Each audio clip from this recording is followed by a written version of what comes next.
Jo mateixa com a periodista molts cops em diuen ets creadora de contingut i haig de dir no, jo soc periodista.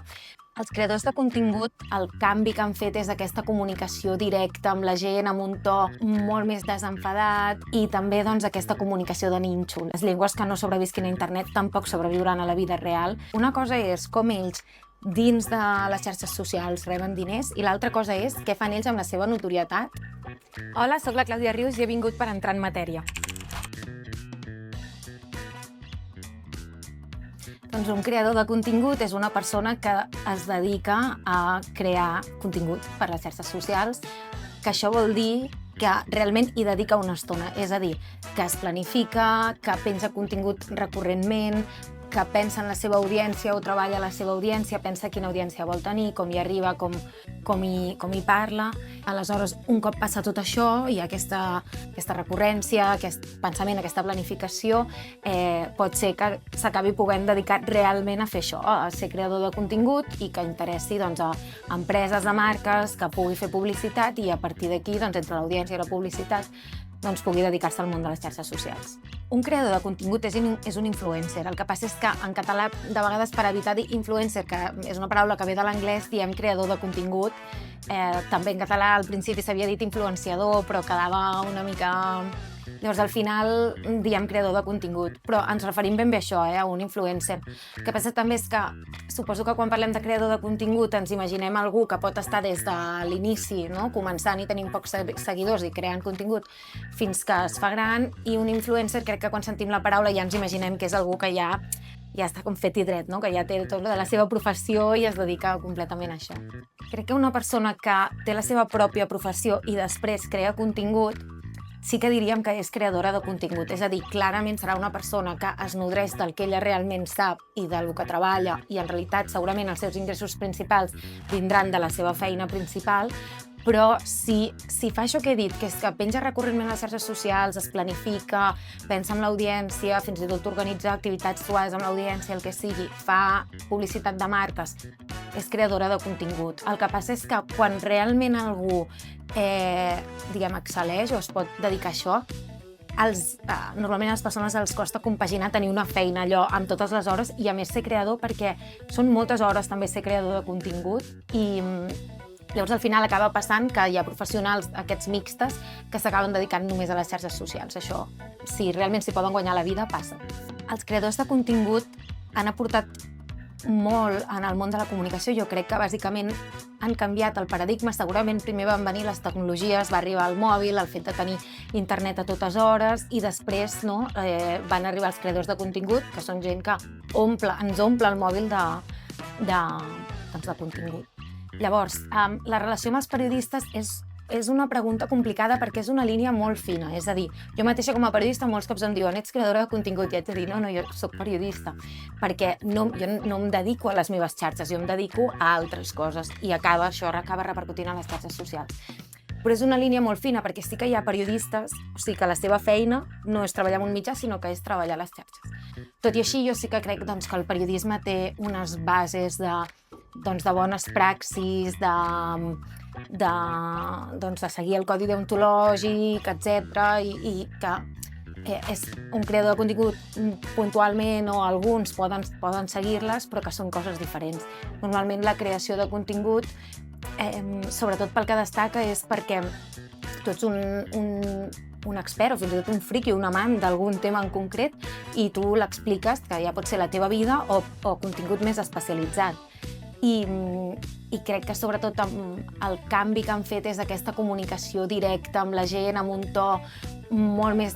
desenfadat, saltant-se també moltes normes sobre el que és veritat o és fals, etc. I també aquesta comunicació de nínxol, és a dir, tu et comuniques amb un segment que tens molt ben estudiat, que és la teva gent, la gent que et segueix, els teus seguidors, i això també és un canvi respecte al que eren els mitjans tradicionals, que el que feien era intentar fer arribar la comunicació i la informació a tothom i ara no és tan així, sinó que es treballa molt per nínxols, per arribar a segment de gent concreta. La relació entre els creadors i les marques funciona molt bé perquè realment es beneficien molt els uns als altres, que és que abans tu, quan veies una publicitat, tenies molt clar que allò estava fet amb una intenció de l'empresa per vendre. I el fet d'haver-hi els influencers, aquests creadors de contingut al mig, el que fan és que el públic no sempre sàpiga on estan els límits de fins a on aquesta persona ho està dient perquè l'estan pagant i fins a on realment ho pensa de veritat. I en aquest sentit, diguem, hi ha diferents tipus d'influencers. Normalment es diferencien segons els seguidors que tenen, nano, micro, macro,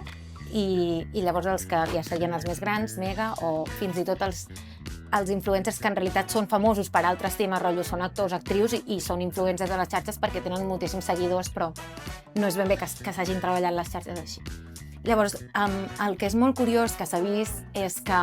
així com al principi el que buscaven les marques fa uns anys, amb l'inici de les xarxes socials, era a veure qui tenia més seguidors, aviam si puc posar la meva marca allà perquè ho veurà més gent, com que amb el pas del temps hem anat tots veient aquest límit entre aviam, aquesta persona no m'ho està recomanant perquè vol, sinó perquè realment hi ha una marca que l'està pagant, cada cop més hem deixat de donar credibilitat als influencers més grans perquè ja sabem que la seva feina és això i que ells es dediquen a això. Llavors, això el que ha fet és que les marques fessin un gir cap als influencers que tenen menys seguidors, i això és molt interessant perquè és com d'alguna forma encara els veiem com el veí que et pots trobar a l'escala i que per tant el que et dirà t'ho dirà de veritat perquè no tens tants seguidors. I aquí és un canvi d'estratègia que estan fent les marques, que a mi m'interessa especialment perquè crec que afavoreix els creadors de contingut en català. Diguem, creadors de contingut que no són d'una llengua hegemònica, d'una llengua majoritària i que, per tant, per exemple, els creadors en castellà tenen a Espanya, però que també tenen el mercat llatinoamericà, tot el que és tota la comunitat lingüística, que acaben sent gent que pot arribar a un nivell de seguidors molt, molt grans. Quan tu parles en català, el català és una llengua mitjana, però això passa amb suecs, amb francesos, amb moltíssims altres. Òbviament, per un nivell purament lingüístic no sempre pots arribar a tenir aquest nivell de seguidors tan gran. Però per això, d'alguna forma, aquest canvi d'estratègia de les marques, de veure en els creadors amb menys seguidors també uns agents interessants per vendre el seu producte i ser creïbles, doncs crec que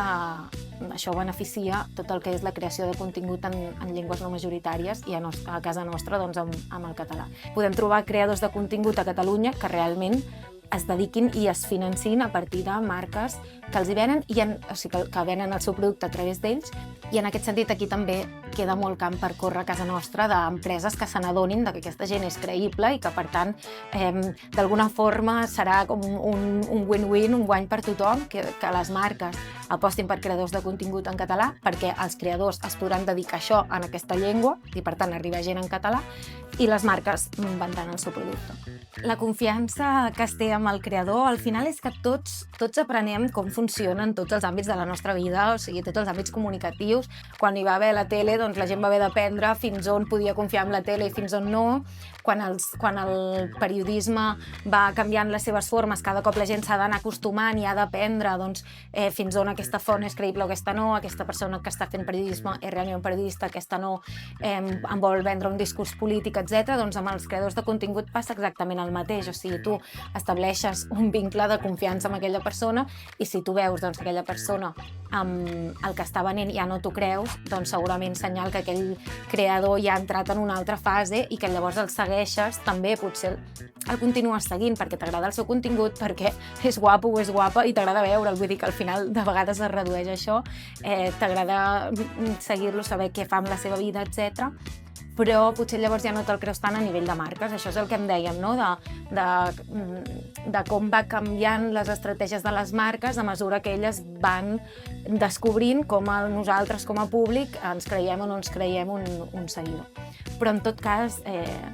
són mercats, o sigui, és que és un mercat real i un mercat, en el cas del mercat en català, un mercat potencial que encara queda molt més per explotar. A part de les col·laboracions amb marques, els creadors de contingut, sobretot, en realitat, el que es basen és en la seva audiència i en fer vídeos que interessin. Normalment, quan un creador de contingut s'hi dedica, mira quantes visites ha tingut tal vídeo, tal altre, què ha despertat més interès, doncs si això ha despertat interès segueixo per aquí. Llavors els creadors de contingut bàsicament es nodreixen de dues fonts d'ingressos, diguem que són les marques que hem comentat i després el que els donen les pròpies xarxes socials, és a dir, jo penjo tant vídeo de YouTube i YouTube em dona un tant per cent per cada visita. No és massa el que donen les xarxes socials per crear contingut, de fet és molt poquet, depèn de cada xarxa, però el que fan també alguns creadors, per exemple, a YouTube es permet posar publicitat entremig i això també és un extra que per molt que no sigui publicitat que ells estan dient o que ells han rebut, doncs el fet de que a nosaltres ens surti aquell anunci breu entremig doncs fa que ells també això els reporti més diners. Hi ha diverses estratègies, però bàsicament és publicitat i el que et dona la xarxa social en si. Una cosa és com ells dins de les xarxes socials reben diners i l'altra cosa és què fan ells amb la seva notorietat i com ells, molts cops, això ho hem vist molt darrerament, que hi ha creadors de contingut que han acabat creant marques de roba, agències de comunicació o han acabat fent programes a tele o han acabat fent altres coses, que llavors al final no és el que ve primer, diguem, el que ve primer és que tu tinguis una audiència, no? I a partir d'aquí doncs, llances altres empreses. Però això ho hem vist tota la vida, o sigui, hi ha gent que potser passa especialment ara, però també hi ha molta gent que va a sitcoms de la tele, que participa en concursos, etc, per intentar guanyar seguidors, no pels seguidors en si, sinó perquè llavors podrà fer l'empresa que vol fer. Vull dir, al final aquest és el món en el que vivim, on el fet de tenir seguidors et pot servir per fer el teu propi negoci. La indústria de la creació de continguts ja existeix i en qualsevol país amb la seva llengua normalitzada existeix sense que ningú ho hagi treballat. És a dir, a l'estat espanyol la indústria dels influencers mou diners i mou molta publicitat i hi ha realment estrelles, o sigui, hi ha persones que es dediquen a això tenint moltíssims seguidors, hi ha l'Ibai, la Dulceida, que va ser de les primeres que ho va fer, la Laura Escanes, i el mateix passa en països de llengua anglesa, etc. Són mercats reals que existeixen i que senzillament, com que hi ha gent, hi ha pasta i per tant hi ha negoci. Llavors aquí el que és curiós és què passa amb les llengües que no són llengües hegemòniques, no? Que no tenen doncs, un estat a darrere i per tant no tenen com aquest mercat tan directe que les empreses veuen tan clar. I això jo crec que Catalunya és la demostració que quan tu com a país, com a llengua, apostes per crear aquest mercat, el pots crear i existeix. Jo que en el seu moment, fa uns anys, vaig crear Canal Malaia per fomentar la creació de contingut a internet en català, vaig buscar a Europa quins altres projectes hi havia com aquest, i no existien. Jo crec que és perquè, òbviament, els països sense estat o les llengües no majoritàries doncs sempre ens costa una mica més tenir aquestes estructures econòmiques normals, de mercat normal, que faci que un mercat es creï sol amb la nostra llengua i que ho hem de fer els ciutadans i s'ha de demostrar i un cop ho demostres es fa i passa. Crec que això mateix passa amb suecs, amb noruecs, amb tota la resta. Jo que sàpiga, a dia d'avui encara no hi ha res similar a Canal Malaia que intenti agrupar aquests influenciadors, aquests creadors de contingut amb una llengua i que acabi generant doncs, aquest mercat, però és que si no hi és hi acabarà sent, perquè de fet el que els estudis demostren i el que diuen els lingüistes que s'han acabat especialitzant en internet és que les llengües que no sobrevisquin a internet tampoc sobreviuran a la vida real, perquè a internet ens hi passem moltes hores, les llengües allà no només es normalitzen, sinó que tenen un sentit del que és guai o del que no ho és, d'alguna forma. Llavors els nois i noies, nens, nenes i adults imiten el que veuen a internet i per tant si una llengua està viva a internet té molts més números de viure a la vida real. Sí, perquè es considera indústria o mercat, el que veiem a Espanya, per exemple, és que només hi han d'haver empreses de publicitat, sobretot, i creadors de contingut. I ja està. O sigui, ells no necessiten res més. El que ens passa en altres cultures, en altres llengües, és que les institucions també hi han de ser per tal de fer aquesta conscienciació de les empreses que encara no han vist que fent això guanyaran diners. Això és una anomalia, perquè és que normalment només necessites la gent que guanya seguidors, o sigui, els creadors de contingut, i les empreses, i ja està. Crec que al final doncs, hi ha molts paradigmes diferents al món de països i de com són, i de cultures i de llengües, i el que és xulo és que tothom acabi trobant quins agents necessita perquè les seves perquè realment hi pugui haver un mercat normal a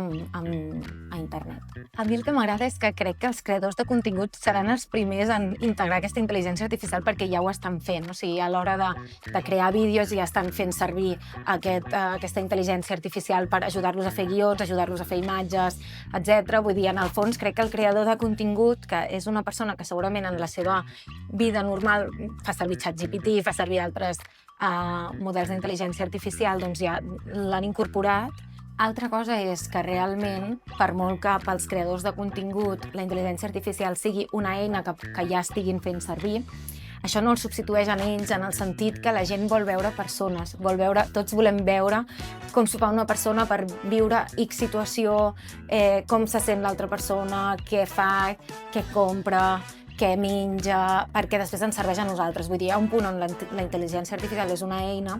però els humans ens necessitem entre tots com a referents, i al final els creadors de contingut són això, són referents personals de gent que els mira i ho compara amb la seva pròpia vida. I això la intel·ligència artificial no ho pot fer perquè senzillament no és una persona.